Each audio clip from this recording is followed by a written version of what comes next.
This was in contrast to Second Temple Jews. While there was a variety of Jewish beliefs about the afterlife, ranging from those like Philo, who agreed with Plato that heaven would be in disembodied existence, to the Sadducees, who thought there was no afterlife at all, but that when we died, we simply rotted in the grave, and that was the end of our existence. But the majority of the Jews held to the Pharisaic idea that at the end of time, God would resurrect his saints into an eternal physical existence. Heaven would not be a disembodied existence, but a new heaven and a new earth with new glorified bodies. For the Christians, their belief that Jesus was resurrected was strictly Jewish in origin. It was the Jews who believed that at the end of time, God would resurrect all his children into an eternal bodily existence. However, Wright notes, the Christian belief mutated in several ways, and it is difficult to explain how this happened. First, the Christians made resurrection their central theme.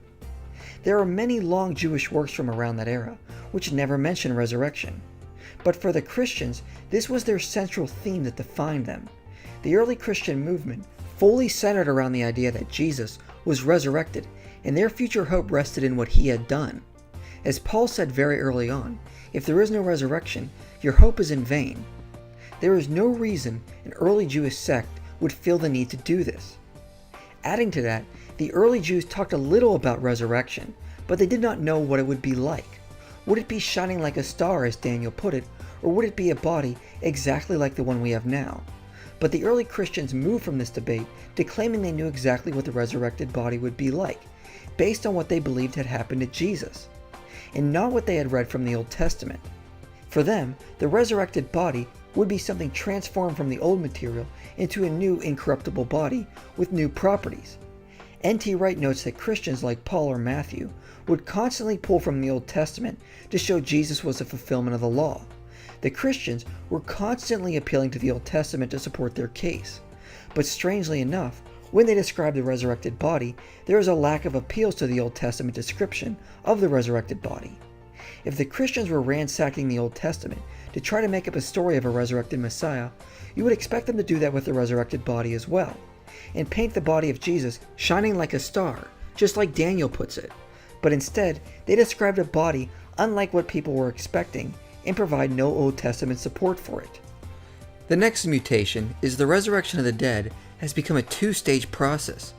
They agree with Pharisaic Judaism that the resurrection would happen to all God's people at the end of time, but they also said it happened to Jesus in advance. There is no reason any Jewish sect would make this claim. The only people to ever suggest a theory like this were in fact the Christians.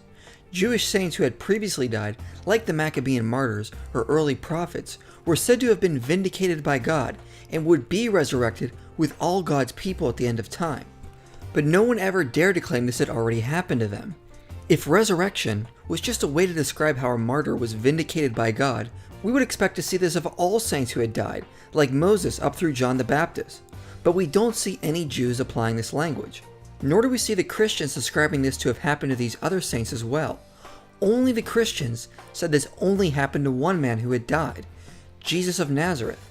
To claim such a thing would not only be incompatible with pagan beliefs, but also with Jewish expectations. To claim to Pharisaic Jews that one person had been resurrected in the middle of time would have been odd as saying that the Roman emperor was the Messiah. No one would have expected such an event to happen, and no one expected this to be about the Messiah.